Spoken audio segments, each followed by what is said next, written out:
मङ्गलं भगवान् वीरो मङ्गलं गौतमो गणी मङ्गलं कुन्दकुन्दायो जैनधर्मोऽस्तु मङ्गलम् सर्वमङ्गलमाङ्गल्यं सर्वकल्याणकारकं प्रधानं सर्वधर्माणां जैनं जयतु शासनम्। मैं नमो तीर्थनायक को, नमो ओंकार वाणी को, नमो उन कुंद प्रभु को जिन्होंने ओंकार धारण की। अहो उपकार जिनवर का, कुंद का दिव्य वाणी का, जिन कुंद ध्वनि दाता उन कहान स्वामी का। चिदानंद एक रूपाए जिनाए परमात्मने, परमात्म प्रकाशाए नित्यं सिद्धात्मने नमः। परमात्म प्रकाश जी ग्रंथ अध्यात्म का सरल सरस ग्रंथ है जो योगेंद्र देव के द्वारा रचित। इस पर आज गुरुदेव श्री के जो अपन प्रवचन सुन रहे थे तो उसमें दूसरी नंबर की गाथा का प्रारंभ हुआ। इस गाथा के उत्थानिका अन्वयार्थ और इसका जो भावार्थ रूप टीका है उसे अपन ने कल देखा था। तो उसमें गुरुदेव श्री के जो विशेष बिंदु हैं उन्हें अपन देखेंगे। इसकी उत्थानिका देखते हुए अपन आगे बढ़ते हैं। दूसरे नंबर की गाथा यानी शुरुआत की पहली गाथा में कहा कि जो सिद्ध हुए हैं अनंत उनको मैं नमस्कार करता हूँ। तो वे सिद्ध कैसे हुए ये बात कही कि ध्यान अग्नि द्वारा कर्म कलंक का नाश करके। तो उसमें शब्दार्थ और नयार्थ मतार्थ आगमार्थ और भावार्थ सभी की चर्चा की। अब कहते हैं कि जो भविष्य में सिद्ध होंगे उनको मैं नमस्कार करता हूँ। तो कहा अब संसार समुद्र के तरने का उपाय जो वीतराग निर्विकल्प समाधि रूप जहाज उस पर चढ़ के उस पर आगामी काल में फिर तीन विशेषण दिए। कल्याणमय अनुपम ज्ञानमयी होंगे उनको मैं नमस्कार करता हूँ। तो भविष्य में जो सिद्ध होंगे उनको मैं नमस्कार करता हूँ। ऐसी यहाँ चर्चा दूसरे नंबर की गाथा में की है। इसको अपन देखते हैं। गुरुदेव श्री के व्याख्यान से 54 नंबर पेज है। ये आई थी ना बात कि एरोप्लेन में बैठकर जाए तो एक दिन में उतर जाए संसार समुद्र। तो समुद्र होते हैं ना 7 समुंदर पार। तो का धूल में भी ये तो समुद्र पार उतर जाए ये जो पानी के हैं, ये जो संसार समुद्र है। तो फिर कहा उसने कि अंतर मुहूर्त में तिर जाए। तब गुरुदेव क्या कहते हैं? कहते हैं कि वह पार उतरने का उपाय। पार उतरने का उपाय क्या है कि वीतराग निर्विकल्प समाधि जो कि निश्चय मोक्ष मार्ग वह पार उतरने का उपाय है। इसकी टीका में अपन ने देखा था संसार समुद्र क्षार जल से भरा हुआ है। यानी जैसे समुद्र में खारा पानी अथाह भरा हुआ है ऐसे ही इस संसार माने स्वरूप से संसरित जो जीव का परिणाम भाव है उसमें दुख रूपी खारापन अथाह पड़ा हुआ है। एक एक समय करके अनंत दुख को ये वेदन करता है। तो कहते हैं उससे पार होने का क्या उपाय है कि जिस उपाय पर आरूढ़ होकर, चूँकि जहाज की उपमा दी ना, तो उस उपाय के द्वारा आगामी काल में जो सिद्ध होंगे उसका उपाय क्या। तो कहा कि वीत राग निर्विकल्प समाधि, जो कि निश्चय मोक्ष मार्ग, निश्चय सम्यक दर्शन ज्ञान चारित्र, वह वीत राग निर्विकल्प शांति है। व्यवहार रत्नत्रय है, वह विकल्प है। कहते हैं ना, सच्चे देव गुरु शास्त्र की श्रद्धा और सत्शास्त्रों का जानना और व्रत तप आदि की वृत्ति रूप राग व्यवहार रत्नत्रय है, ये भी मोक्ष का मार्ग है कि नहीं है? ये मोक्ष मार्ग नहीं है। मोक्ष मार्ग जो निश्चय सम्यक दर्शन ज्ञान चारित्र स्वरूप, जिसे यहाँ टीकाकार ब्रह्मदेव सूर्य आचार्य कहते हैं वीत राग निर्विकल्प समाधि। तो वह वीत राग निर्विकल्प समाधि जो है, एक वही इस संसार समुद्र से तरने का उपाय है, अन्य कोई नहीं। तो फिर व्यवहार रत्नत्रय क्या है कि वह राग रूप वृत्ति है, वह वीतराग भाव नहीं है। जो मोक्ष मार्ग है वो वीतराग निर्विकल्प समाधि है, और व्यवहार रत्नत्रय राग रूप विकल्पात्मक भाव है ना। तो उसको कहा क्यों फिर रत्नत्रय, कि वह तो इस हेतु से कहा है कि जो निश्चय रत्नत्रय रूपी वीतराग निर्विकल्प समाधि में प्रवर्तते हैं, उनको अभी अपूर्ण दशा में ये पाया जाता है। तो उसमें अनुकूलता कहकर देखकर उपचार किया है, बस इसलिए उसका नाम रत्नत्रय रखा गया है। उपचार से, उपचार से यानी इसको भी समझना, व्यवहार रत्नत्रय व्यवहार से कहा गया है। व्यवहार रत्नत्रय क्या, पहले एक पॉइंट, व्यवहार रत्नत्रय क्या, कि वह पराश्रित भाव है और वह राग रूप भाव है और वह विकल्पात्मक भाव है। उस राग रूप विकल्पात्मक पराश्रित भाव को साथ में रहने वाले निर्विकल्प वीतराग स्वयाश्रित भाव के कारण उपचार से कहा है नहीं।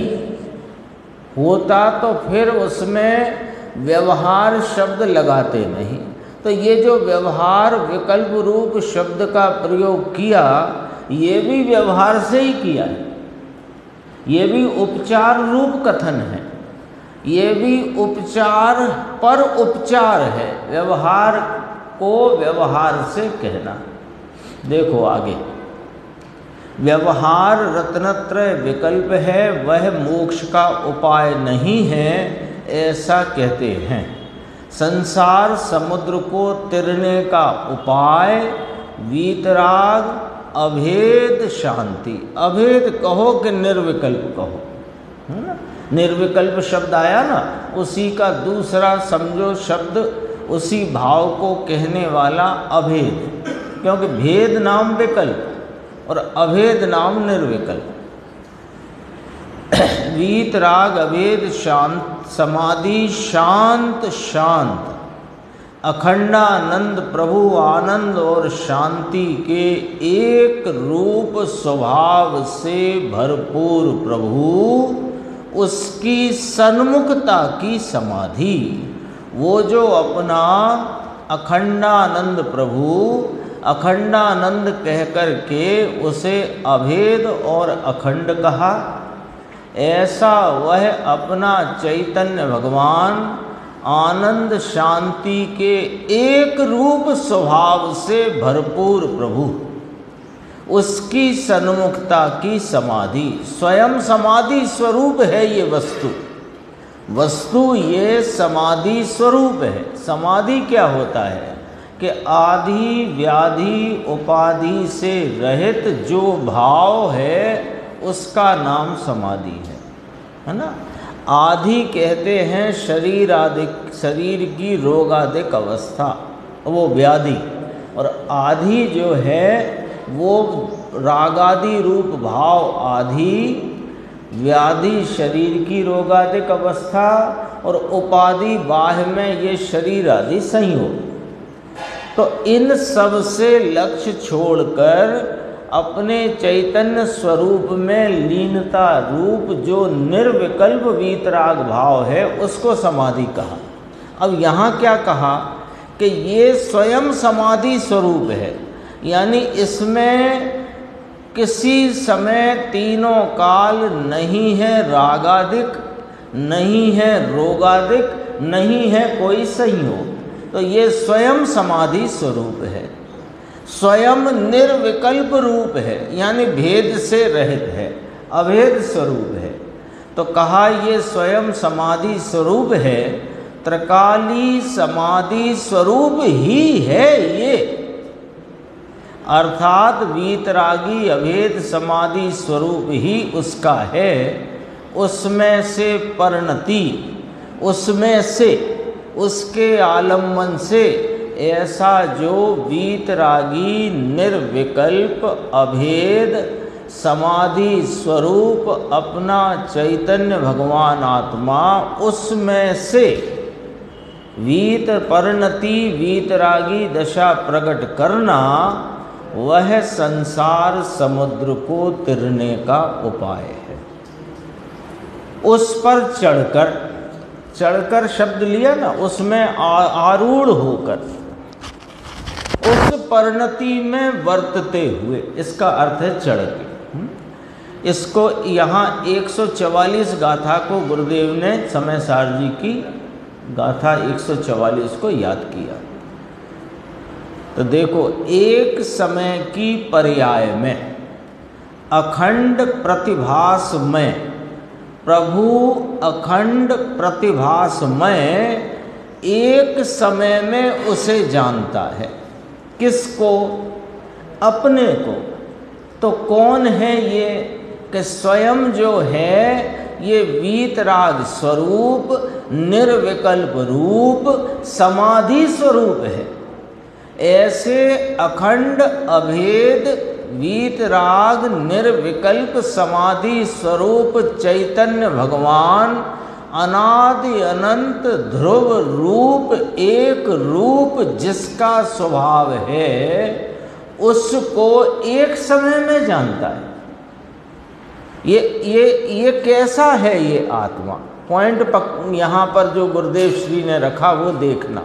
ये अखंड है, अखंड नाम, इसमें कोई खंड नहीं, कोई भेद नहीं, कोई विध रूपता नहीं, कोई बदलावट नहीं, सदा काल एक रूप ध्रुव। कल आया था, टांकी का सा सुगढ़ घटा, जैसे टांकी से सुगढ़ बना है, ऐसा ये अकृत्रिम स्वरूप, टंकोत्कीर्ण भाव। ये कैसा है उसका यहाँ जो शब्द लिया। अखंड में तो इतनी बात करी, अखंड में कितनी बात आई मुकेश जी? अखंड में बात आई प्रत्यक्ष, वो अखंड में आई अभेद, निर्विकल्प, वीतराग स्वरूप, ध्रुव, सदा काल एक रूप, जो टंकोत्कीर्ण विज्ञान घन ध्रुव है। ये अखंड में इतना भाव। फिर कहा प्रतिभासमय। तो प्रतिभासमय को देखो, यहाँ पर जो मूल, यहाँ जो जोर दिया है, प्रतिभास माने जानना। प्रतिभास माने क्या होता है? जानना। और प्रतिभासमय, ये स्वयं स्वयं को जानने में आ सके, ऐसा है ये प्रतिभासमय। ऐसा अखंड अभेद वीतराग निर्विकल्प सदा ध्रुव स्वरूप एक रूप स्वभाव वाला ये जो अखंड वस्तु है, ये एक समय की पर्याय में प्रतिभास हो जाए, ऐसा है। इसका स्वरूप ऐसा है। क्योंकि बात किसकी की जा रही है? संसार सागर से तरने का उपाय। तो वो उपाय क्या है कि इस चैतन्य परमात्मा के आलंबन से जैसा ये है वैसा परिणति में वीतरागी भाव में को प्रकट करना और उसमें वर्तन करना, ये संसार सागर से तिरने का उपाय है। तो वो उपाय का कैसे एप्लीकेशन होए कि ये जो वस्तु है ना, ये कोई ऐसी नहीं है कि जानने में ना आ सके, ये प्रतिभासमय है। 320 गाथा में जैसे स्वामी ने लिखा, अखंड एक प्रत्यक्ष प्रतिभासमय अविनश्वर परमंचम परम पारनामिक भाव।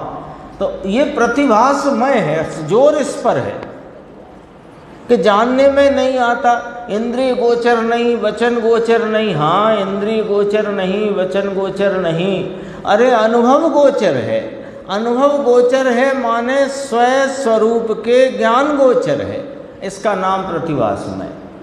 प्रभु अखंड प्रतिभासमय एक समय में उसे जानता है।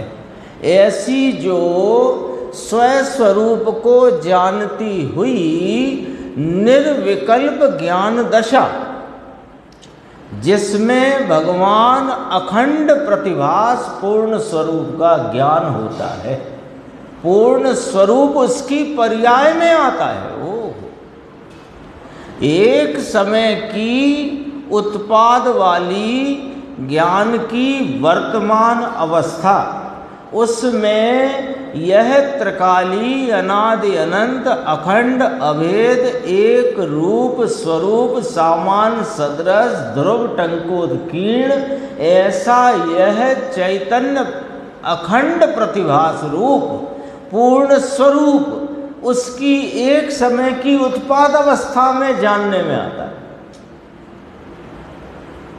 ये इतनी चर्चा क्यों, इतनी व्याख्या क्यों? कि इसलिए कि वो जो ज्ञान अभी हमारा निमित्तों को और राग को जानने में लगा हुआ है, अरे वही ज्ञान जो तेरा परावलंबन में पर द्रव्यों और पर भावों के जानने में व्यस्त है अनादि से, वही ज्ञान यदि इस अखंड अभेद को विषय बनाए तो एक समय में यह त्रैकालिक अनादि अनंत भरपूर ऐसा यह चैतन्य भगवान उस एक समय की अवस्था में अनुभव गोचर होकर यह जानने में आ जाता है। और जानने की ये जो दशा है, यही संसार समुद्र से तिरने का उपाय है। कुछ चाहिए नहीं, दूसरा कुछ नहीं चाहिए। ये ऐसा का ऐसा अनादि अनंत विराजमान है, ये कहीं गया ही नहीं। परिणति में पुण्य पाप के कषाय की अति तीव्रता के भाव हुए और कषाय की अति मंदता के भाव हुए, लेकिन ये यों का यों ही रहा, ऐसे का ऐसा। तो फिर गड़बड़ कहाँ रही कि वर्तमान ज्ञान की जो दशा एक समय के उत्पाद रूप, वह पर को जानने में लगी रही। उस परावलंबन के कारण यह प्रतिभास स्वरूप आत्मा जानने में नहीं आया। तो जान लो, पूर्ण स्वरूप उसकी पर्याय में आता। देखो, पूर्ण स्वरूप उसकी पूर्ण स्वरूप का ज्ञान होता है, पूर्ण स्वरूप उसकी पर्याय में नहीं आता। तो फिर क्या होता है? प्रतिभासमय का अर्थ वस्तु आ जाती है पर्याय में, किन्ना फिर क्या होता है कि प्रतिभास होता है। वस्तु के अनंत गुणों की निर्मल व्यक्तता का प्रतिभास नाम अनुभव रूप जानना होता है। एक समय में अखंड प्रतिभास होता है। ऐसा जो परमात्म स्वरूप समय सार स्वरूप, पूछते गुरुदेव समझ में आया भैया ये मोक्ष का मार्ग है और कोई नहीं, कोई नहीं, तीन काल में इसके अतिरिक्त कोई दूसरा मार्ग नहीं है। सिंह की पर्याय में महावीर के जीव को यही कार्य हुआ। एक समय की ज्ञान पर्याय में अखंड प्रतिभास में आत्मा प्रतिभास स्वरूप हो गया। नरक में सातवें नरक के नारकी को अत्यंत प्रतिकूलताओं के संयोगों के बीच जब सम्यक दर्शन हुआ तो क्या हुआ कि एक समय की वर्तमान ज्ञान की उत्पाद रूप पर्याय में ये अखंड प्रतिभास में परिपूर्ण स्वरूप आत्मा जानने में आ गया। यहाँ से क्या हुआ कि मोक्ष का मार्ग प्रारंभ हो गया। कहाँ? सातवें नरक में। के हाँ, ये कार्य ऐसा है चारों गति में हो सकता है, अभी हो सकता है, कहीं भी हो सकता है। क्यों नहीं हो सकता? उस भाई क्षेत्र क्यों बाधा करेगा, काल क्यों बाधा करेगा?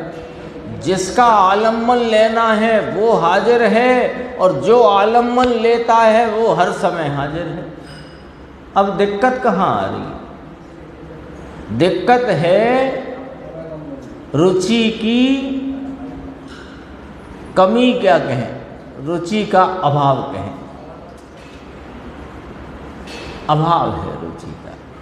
यह मोक्ष का मार्ग वह यह वीतराग स्वरूप कहा। ये चर्चा आज जो चली इसमें गुरुदेव ने दूसरी गाथा की चर्चा की। एक बात और आई थी और थोड़ा संक्षेप में ही बात है। किसी ने कहा कि शुभ भाव जो है वो पहले करना चाहिए, तो गुरुदेव ने कहा कि वो तो अधर्म है। तब किसी ने कहा मोक्ष मार्ग भी निश्चय से शुभ कहा गया है, मोक्ष मार्ग उसको भी शुभ कहा गया है। इसलिए जरा बात याद अपने ख्याल में आए। मोक्ष मार्ग कौन सा है जो अभी निरूपित हुआ यहाँ पर गुरुदेव श्री के व्याख्यान से, है ना? है नहीं, अपने स्वरूप के आलम्बन से उत्पन्न निश्चय सम्यक दर्शन ज्ञान चारित्र की परिणति, उसे शुभ कहने में आया है। क्यों? कि वह मंगलकारी है, वह हितकारी है।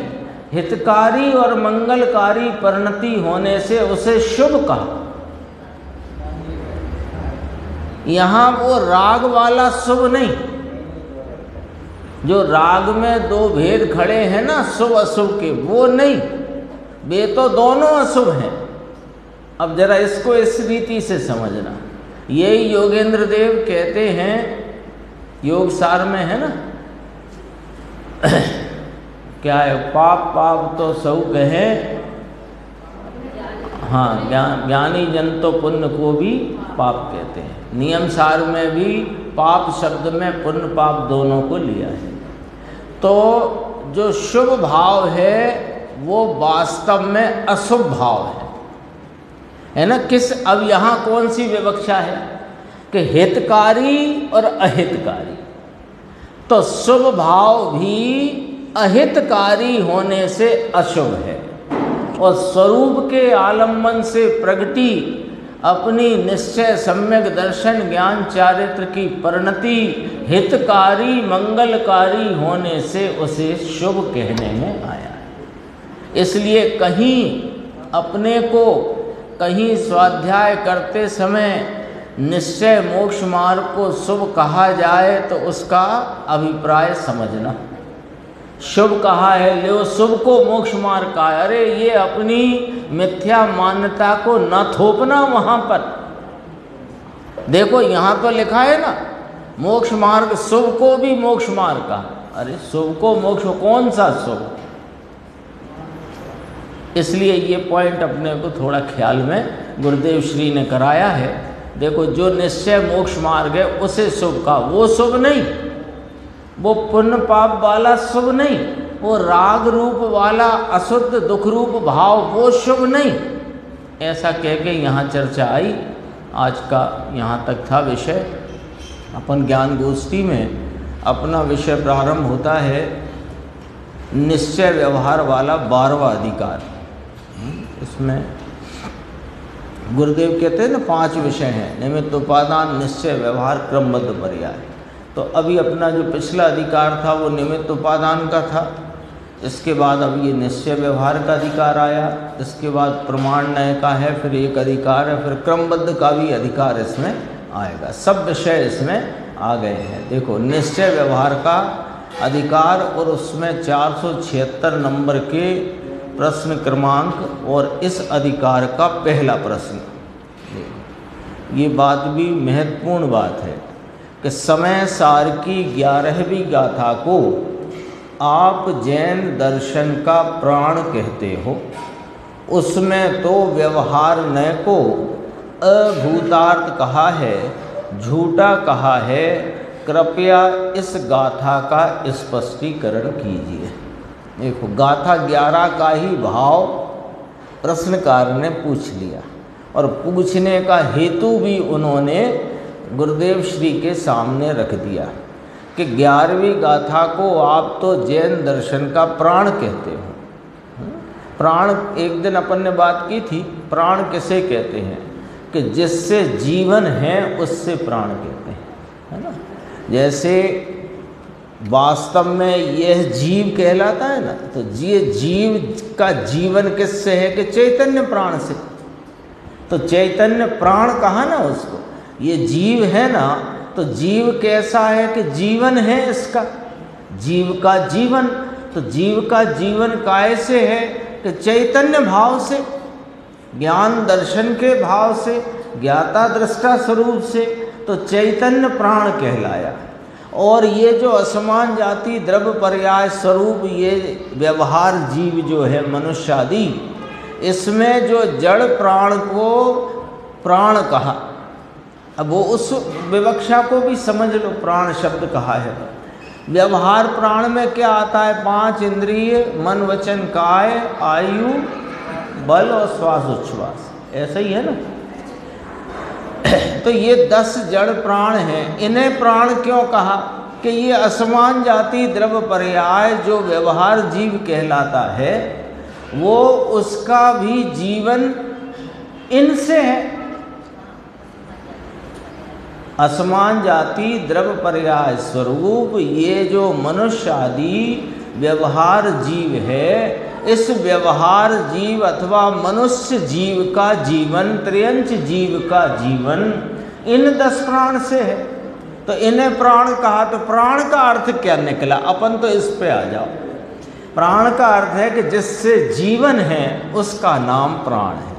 अरे जिन शासन का जीवन इस 11 गाथा से, जिन शासन इस 11वीं गाथा से जीवंत है।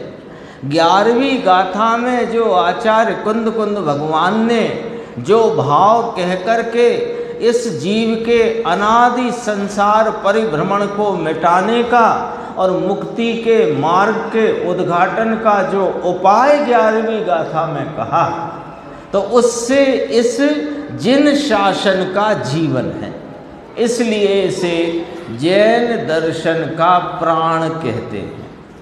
आई बात ख्याल में? तो आप समय सार की 11वीं गाथा को जैन दर्शन का प्राण कहते हो, और उसमें तो साहेब व्यवहार ने को अभूतार्थ कहा, असत्यार्थ कहा, झूठा कहा। तो जिसमें जैन दर्शन का प्राण कह रहे हो, प्रश्नकार का प्रश्न समझना, आप उसे जैन दर्शन का प्राण कह रहे हो जिसमें एक नए के विषय को झूठा ही कह दिया, जबकि जिनागम तो 2 नयों में प्ररूपित निरूपित आगम है। जैन दर्शन माने क्या कि 5 अस्थिकाय, 6 द्रव्य, 7 तत्व, 9 पदार्थ का स्वरूप जिस द्वारा जिस रीति से कहा उस रीति का, उस प्रकार की विवक्षा का नाम जैन दर्शन है ना। एक दिन और आया था, जैन दर्शन कहा, जैन शासन कहते हैं, शास नाम भाषा होती है। तो जैन माने जिनेन्द्र परमात्मा की वह भाषा जिसमें 5 अस्थिकाय 6 द्रव्य 7 तत्व 9 पदार्थ का वर्णन है। तो हम उसको प्रश्न क्यों उठा, प्रश्नकार का प्रश्न का हेतु समझते हैं अपन तो अभी 2 लाइन में। उसको प्रश्न क्यों उठा कि साहिब जिन आगम, जिन शासन, जिन देशना वह 2 नयों में निबद्ध है कि नहीं। जैन शासन में जितना वस्तु स्वरूप का निरूपण आया वो 2 नयों में निबद्ध है। और 11वीं गाथा में तो एक व्यवहार नय को झूठा, असत्यार्थ और अभूतार्थ कह दिया है। और फिर भी आप ऐसा कह रहे हो कि ये जैन दर्शन का प्राण है। आया वो प्रश्नकार का हेतु पकड़ो पूछने का, क्योंकि गुरुदेव ने पकड़ लिया हेतु, इसलिए वो उस हेतु को पकड़कर वो उसका जवाब उस हेतु से ही देते हैं। ये तो गुरुदेव की कोई विचक्षणता थी कि पूछने वाला क्या पूछ रहा है ये तो ठीक, पर कहाँ खड़ा रहकर पूछ रहा है ये पहचान जाते थे। इसके अंदर में कौन सा अंतर्द्वंद चल रहा है जिससे इसको ये प्रश्न इसकी बुद्धि में अवतरित हुआ है, ऐसा जान जाते थे। वो अपने को, अपन उसी को जानने का प्रयास कर रहे हैं। प्रश्नकार की बुद्धि पकड़ में आए ना तो उत्तर का भाव एकदम पकड़ में आएगा। उसका कहना ये है, दोबारा से संक्षेप में, बार बार इसलिए कह देते चंद्रेश भाई के कोई बात सुनने में रह गई हो तो आ जाए, है ना। इसलिए जब जैन शासन जिनेन्द्र परमात्मा का उपदेश देशना 2 नयों में निबद्ध है, फिर एक नय को जिस गाथा में अभूतार्थ कह दिया गया है, असत्यार्थ कहा है, झूठा कहा है, उसी गाथा को आप जैन दर्शन का प्राण कह रहे हो। और प्राण की व्याख्या अपन अभी देख चुके हैं। तो हमें आप तो एक काम करो गुरुदेव श्री कि हमें इस गाथा का स्पष्टीकरण कर दो कि क्यों करके ये जैन दर्शन का प्राण है। देखो उत्तर, समय सार की 11वीं गाथा वास्तव में जैन दर्शन के प्राण रूप ही है। उसमें निश्चय व्यवहार नय की बात की है, दोनों नय की बात की है। उसे यथा तथ्य जानना चाहिए। 2 नयों में जिनवाणी में वस्तु स्वरूप का कथन 2 नयों में है, बराबर है। एक सच्चा है, एक उपचार है, एक स्वाश्रित है, एक पराश्रित है। ये तो समझ में आया ना। तो यथा तथ्य जानना चाहिए। यथा माने जैसा है, तथ्य माने उसका भाव।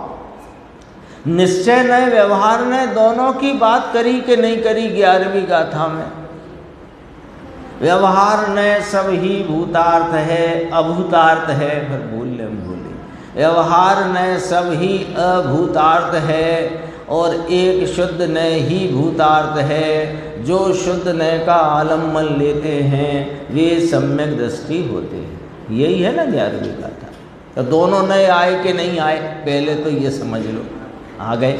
और यथा तथ्य जानो कि कौन किस नय का विषय आलम्बन भूत है और किस नय का विषय छोड़ना है।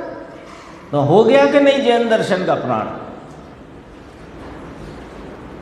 2 नयों का ग्रहण मोक्ष मार्ग प्रकाशक में पंडित जी से पूछा, पंडित जी ने प्रश्न रखा उसमें कि जिनागम में तो दोनों नयों का ग्रहण कहा गया है, तो दोनों नयों का ग्रहण करना चाहिए। तो कैसे ग्रहण होगा दोनों नयों का? कि शुद्ध नय का या निश्चय नय के विषय को जानकर उसका आलम्बन लेना चाहिए और व्यवहार नय के विषय को जानकर उसको छोड़ देना चाहिए। ये दोनों नयों का ग्रहण है। देखो वही बात यहाँ यथा तथ्य जानना चाहिए। अब देखो, अब यहाँ से गुरुदेव समझाते हैं राग, पर्याय, गुण भेद, तीन लिए। इसमें परद्रव्य न लिया। क्यों न लिया? कि परद्रव्य को यहाँ आत्मा की जो प्रमाण स्वरूप वस्तु है उससे तो वो बाहर है, और निश्चय व्यवहार यहाँ जीव के आत्मा के प्रमाण में लेना। वो परवस्तु है ना, जो कोई निमित्त आदि जिनके लक्ष्य से राग हुआ है, तो राग तो जीव के पर्याय में हुआ है, वस्तु तो पर्याय में आई नहीं, वो तो दूर है, अभाव रूप है, तो उसको नहीं लेना यहाँ व्यवहार में। वो व्यवहार में नहीं ली जाएगी, क्योंकि वो आत्मा के प्रमाण से बाहर है। आत्मा के प्रमाण में क्या क्या आएगा कि एक वह अपना त्रैकालिक शुद्ध स्वरूप परिपूर्ण पवित्र आत्मा, और पर्याय का एक एक समय का उत्पन्न होता भाव।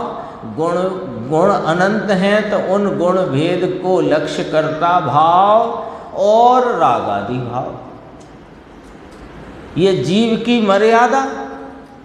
तो कहा राग, पर्याय, गुण भेद ये सब व्यवहार नय के विषय हैं, और त्रिकाली वस्तु में ये तीनों नहीं है। नहीं है राग, नहीं है पर्याय, नहीं है गुण भेद। किसमें?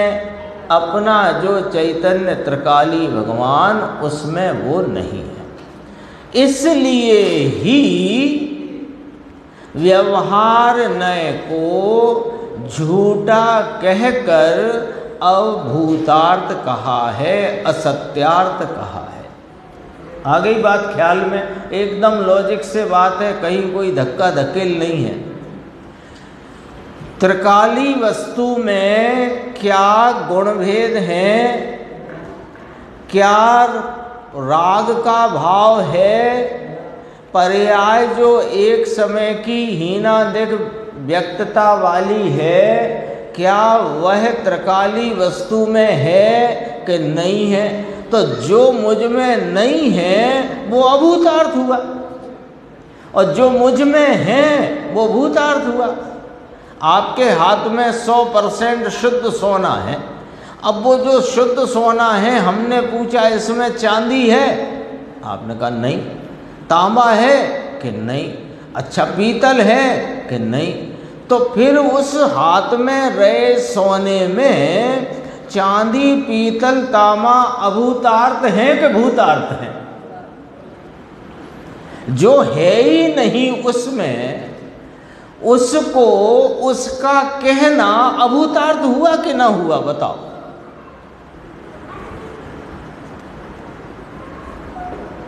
आपके हाथ में जो सोने का बिस्कुट, चॉकलेट, टॉफ़ी, आजकल क्या क्या कहते हैं, वो जो कुछ भी है, वो उसमें नहीं पीतल, नहीं तांबा, नहीं चांदी। तो सोने में पीतल, तांबा, चांदी कहना ये अभूतार्थ है कि नहीं? चलो दूसरे उदाहरण से समझते हैं अपन।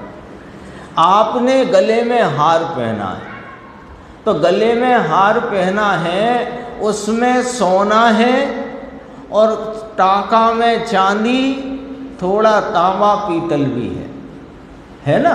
थोड़ी उसकी हार्डनेस के लिए तांबा भी डाला है, और टाके वगैरह में चांदी भी है, हार में है। लेकिन हार में जो सोना है उसमें कितनी चांदी है, कितना तांबा है, कितना पीतल है? हार में होए भले, पर हार में जो सोना है उसमें कितनी पीतल, चांदी, तांबा है? तो उस हार में रहे सोने में जब नहीं है चांदी, नहीं है पीतल, नहीं है तांबा, तो वो अभूतार्थ हुआ कि नहीं सोने के लिए? तो अभूतार्थ कहते ही इतने घबरा क्यों जाते हैं? ऐसा क्यों लगने लगता है कि जैसे आत्मा का कत्ल हो जाएगा इसमें? क्यों घबराना? अरे जो है वो भूतार्थ है, जो नहीं है सो अभूतार्थ है। कितनी सीधी सच्ची बात आचार्य भगवंतों ने कही, हम हमारी होशियारी में नहीं समझना चाहते। कितनी सटीक बात कही। हाँ, तो अस्थि है तो जिसकी नास्ति है वो अभूतार्थ है, और जो अस्थि है वो भूतार्थ है। यहां तो ये वाली बात चल रही है। हार में जो सोना है उसमें नहीं तांबा चांदी पीतल, तो अभूतार्थ है। ये कितना गजब का लॉजिक देखो। त्रिकाली वस्तु में नहीं है, इसलिए ही व्यवहार नय को झूठा कहकर अभूतार्थ कहा है। क्यों? तो आपने व्यवहार नय को कहा, तो व्यवहार नय को अभूतार्थ क्यों कहा? कि जो इसमें नहीं उसे विषय करता है। राग को, पर्याय को, गुण भेदों को विषय करे व्यवहार नय, राग को विषय करे व्यवहार नय, पर्याय को विषय करे व्यवहार नय। नय वास्तव में ज्ञान का अंश है। तो जो ज्ञान का अंश राग को, पर्याय को, गुण भेद को लक्ष्य करता है, वो वाला जो नय है वो व्यवहार है। तो जो भाव मुझ में है ही नहीं उसको विषय करता है, इसलिए व्यवहार नय के सारे विषय अभूतार्थ होने से व्यवहार नय अभूतार्थ है। अर्थात अब देखना, अब थोड़ी सी यहाँ पर जागृति चाहिए। जागृति माने प्रमाद हो तो उड़ा देना। पर्याय है ही नहीं, इस प्रकार इसका सीधा सीधा अर्थ होता है। लो, इसका सीधा अर्थ है त्रिकाली वस्तु में पर्याय है ही नहीं। पकड़ना बात को, आज बहुत गजब की बात आई है। अभी हार का दृष्टांत चित्त में रखना।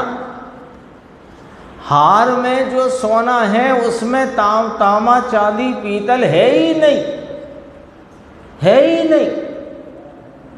कितने अंश है? आप जो हार पहने हो उस 100 ग्राम के हार में जितना सोना है उतने सोने में कितनी चांदी, कितना पीतल, कितना तांबा?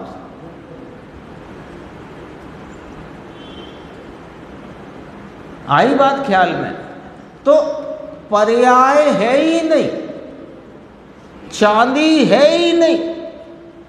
जो सोना है, इस सोने में चांदी है ही नहीं, तांबा है ही नहीं, तो पर्याय है ही नहीं। यही इसका सीधा सीधा अर्थ होता है। लेकिन परंतु उसका आशय ऐसा नहीं है कि पर्याय है ही नहीं। देखना, दो बातें कहना और दोनों को समझना, इसका नाम है यथा तथ्य जानना चाहिए। ऊपर कहा था गुरुदेव ने, उसे यथा तथ्य जान। अभी क्या कहा कि पर्याय है ही नहीं, तो इसका सीधा अर्थ तो यही है। लेकिन इसमें ऐसा आशय नहीं समझना चाहिए कि पर्याय है ही नहीं। अब देखो इसका अर्थ समझना, बहुत अपने पास तो उदाहरण तैयार है ना, हार वाला। तो वो जो हार है, उस हार में जो सोना है, उस सोने में कितना तांबा है कि है ही नहीं, है ही नहीं। अच्छा, तो वहाँ तांबा है कि नहीं? कि तांबा है, लेकिन सोने में नहीं। तांबा है ही नहीं, ऐसा भी नहीं, और सोने में तांबा है ही नहीं, ऐसा ही है। आया पॉइंट पकड़ में आया? वो जो हार में सोना है उसमें तांबा है ही नहीं, और जो तामा है वो तामा है, तामा तांबे में है, सोने में नहीं। तो है ही नहीं और है ही नहीं, ऐसा। तो है, व्यवहार न है तो उसका विषय भी है, लेकिन उसका विषय शुद्ध न के विषय में नहीं। ये जो त्रिकाली आत्मा है, जो आलम्बन भूत आत्मा है, जिसका आश्रय लेने से तेरी परिणति में हितरूप भाव उत्पन्न होता है, उस हितरूप भाव की उत्पत्ति का कारणभूत जो चैतन्य भगवान आत्मा, शुद्ध नय का विषय भूत भगवान आत्मा, उसमें है ही नहीं पर्याय। लेकिन पर्याय है ही नहीं ऐसा नहीं, पर्याय है, पर्याय में है, और वो व्यवहार नय का विषय है। तो व्यवहार नय है, व्यवहार नय का विषय है, लेकिन व्यवहार नय और व्यवहार नय का विषय शुद्ध नय में नहीं और शुद्ध नय के विषय में नहीं। क्या अद्भुत बातें हैं? हाँ, ये पहले विकल्पात्मक निर्णयात्मक भूमिका में जैसा स्वरूप है वैसा यथारूप नक्की होएगा बुद्धि में, और जैसा नक्की होगा वैसी दृष्टि के प्रवर्तन में वो रागादि विकारी भाव और पर्याय भाव और गुण भेद भाव गौण हो जाते हैं, और एक चैतन्य त्रिकाली मुक्त होकर के दृष्टि में आने से अनुभव गोचर होकर के प्रतीति में आ जाता है। गजब बात है। देखो गुरुदेव की खुलासा देखो कितनी गजब की आती है, सिस्टेमेटिक एकदम। पर्याय है अवश्य, उसके अस्तित्व का अस्वीकार नहीं किया जा सकता, परंतु अब एक परंतु ऊपर था, एक परंतु यहां आ गया। परंतु कह करके ये कहा था कि पर्याय है, लेकिन फिर परंतु आया कि परंतु जो त्रिकाली वस्तु है वह पर्याय नहीं है। हार का उदाहरण ख्याल में आ रहा है ना, भूले तो नहीं है ना? हार में जो सोना है उसमें कितना तांबा है, और हार में जो तांबा है वो सोने में है क्या? और तांबा तांबे में है लेकिन सोने में नहीं। इतनी सी बात समझना, जो त्रिकाली वस्तु है वह पर्याय नहीं है, तो पर्याय की उपेक्षा कर दी। लिखा इसमें पर्याय की उपेक्षा कर दी, तो इसलिए पर्याय की उपेक्षा करके उसे गौण करके, उपेक्षा कैसे की जाती है? उपेक्षा करने के लिए क्या करना आपको? आपके घर में कोई आपके प्रियजन के साथ कोई ऐसा व्यक्ति भी आ गया भीड़ भड़के में, जिसको आपको जिसका आना ठीक नहीं लगा, मान लो एक उदाहरण है, तो उपेक्षा करने के लिए क्या करोगे कि उसे निकाल बाहर करोगे कि उसको गौण कर दोगे। सब रीति पता है अपने को, लेकिन सारा उद्यम बाहर में दौड़ रहा है। उद्यम जो अंदर को थोड़ा भी चल जाए तो कार्य की प्राप्ति तुरंत हो, तुरंत हो। सरल भी नहीं कह रहा है, वो तो हो ही जाए। देखो इसलिए देखो पहले क्या नक्की कराया, इतना पॉइंट देख लो कि पर्याय है कि नहीं।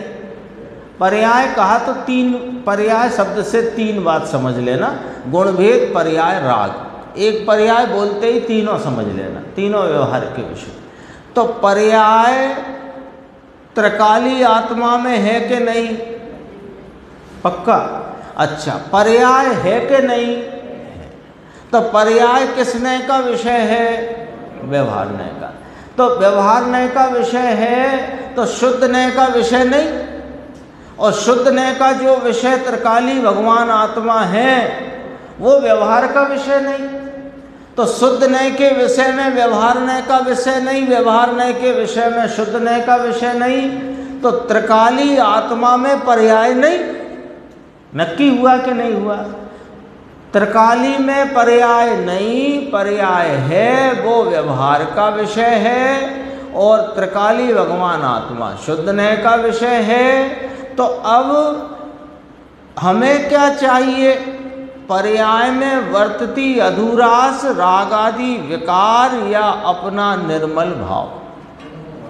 तो निर्मल भाव, सुखरूप भाव, वह तो निर्मलता से परिपूर्ण और सुख से आपूर्ण जो अपना वस्तु त्रिकाली है उसके आलम्बन से होगा।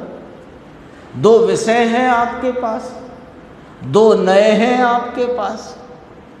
तो अब क्या करना कि पर्याय की उपेक्षा करो, उसे गौण कर दिया।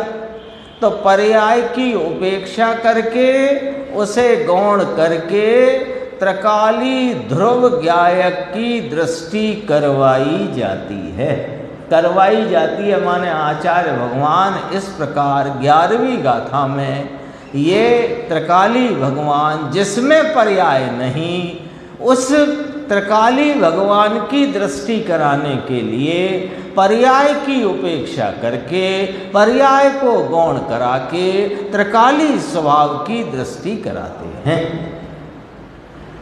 क्यों कराते हैं? क्योंकि त्रिकाली द्रव्य को मुख्य करके द्रव्य का अनुभव कराने का प्रयोजन है।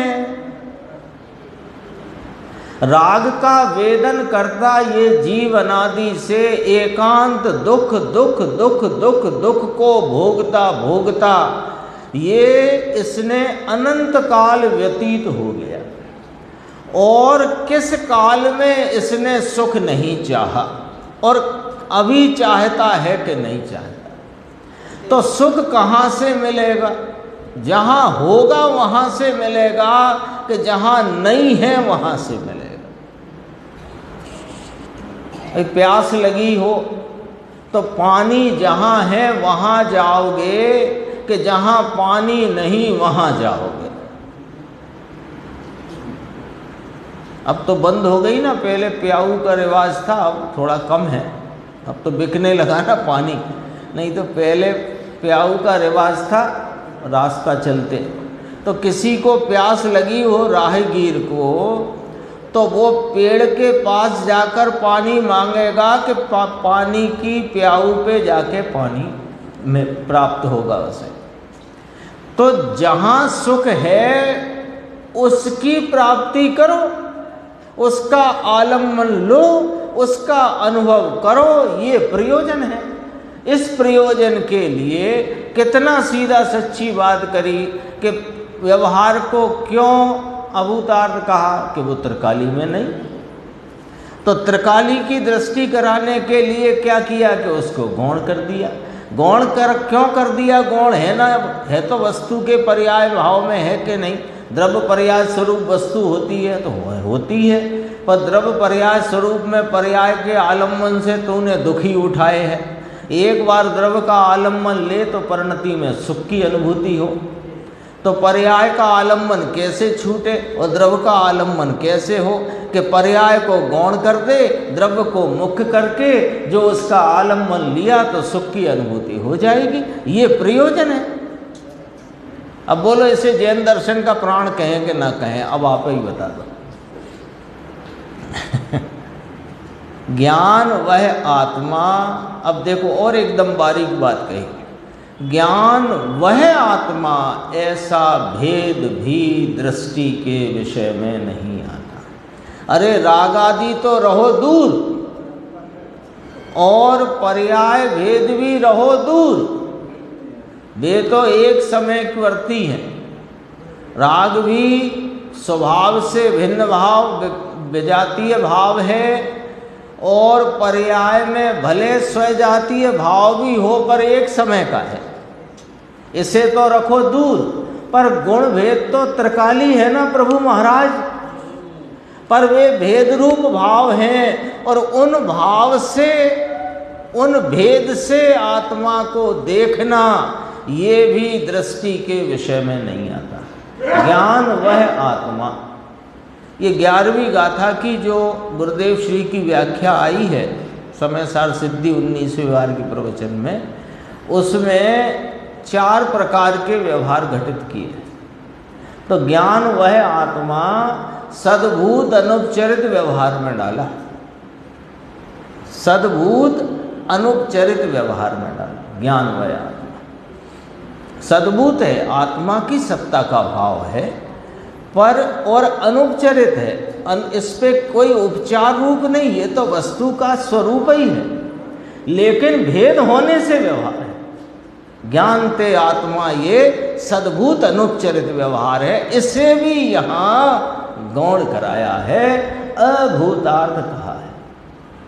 देखो फिर जिसने ऐसी दृष्टि करी, कैसी दृष्टि कि व्यवहार सब ही अभूतार्थ है, ऐसा जानकर व्यवहार के जो विषय हैं गुण भेद पर्याय भेद आदि राग आदि भाव तो दूर है, दूर की बात है, मोटी बात है। गुण भेद और पर्याय भेद आदि जो भेद रूप भाव हैं उन्हें गौण करके एक त्रिकाली ज्ञायक भगवान को लक्ष्य में लिया तो उसका नाम हुआ अभेद दृष्टा। अब ये 5 बोल यहाँ अपन पढ़ते हैं। देखो, अभेद दृष्टा की दृष्टि में भेद दिखाई ही नहीं पड़ता, उसे भेद दिखता ही नहीं। 29 बोल कचरे के 50 से 55 नंबर की गाथा समय सार की है ना। जो कोई भेद है, वर्णादि की बात कहकर फिर कहा संयम लब्धि स्थान भी पोतानी अनुभूति थी भिन्न छे। सत्यार्थ दृष्टा को असत्यार्थ दिखाई नहीं पड़ता, नित्य देखने वाले को अनित्य दृष्टि गोचर नहीं होता, भूतार्थ पर दृष्टि रखने वाले को अभूतार्थ के दर्शन नहीं होते, तथा एकाकार देखने वाले को अनेकाकार दृष्टि में नहीं आता। इसी कारण से भेद रूप व्यवहार को अभूतार्थ कहा है। पॉइंट समझ में आया? पहले पैराग्राफ में तो जो अपन ने पढ़ा उसमें व्यवहार को क्यों अभूतार्थ कहा कि शुद्ध नय के विषय भूत त्रिकाली भगवान आत्मा की दृष्टि कराने के प्रयोजन से कहा। अब जब दृष्टि करी तो हमें भेद दिख ही नहीं रहे,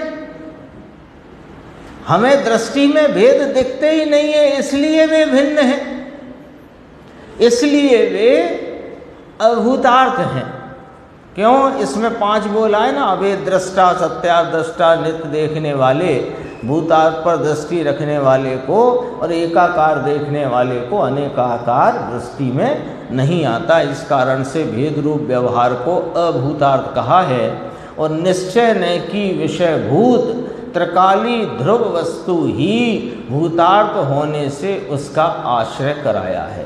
ये दूसरा पैराग्राफ 50 से 55 नंबर की गाथा है, उसका ही एक तरह से यहाँ भाव अपने सामने आ गया है कि अहो यह आत्म तत्व तो गहन है, उसका निर्णय देखो टीटू भाई, अब इसका सिलसिला गुरुदेव बताते हैं।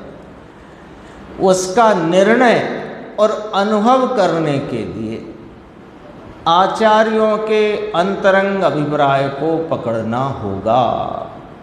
ये विधि भी बता दी, क्रम बता दिया, निर्णय और अनुभव के साथ होती है प्रतीति, है ना। तो निर्णय अनुभव करना चाहो तो आचार्यों के अंतरंग अभिप्राय को पकड़ना होगा। अगला प्रश्न फिर 11वीं गाथा का ही है, जिसे अपन आगे की स्वाध्याय में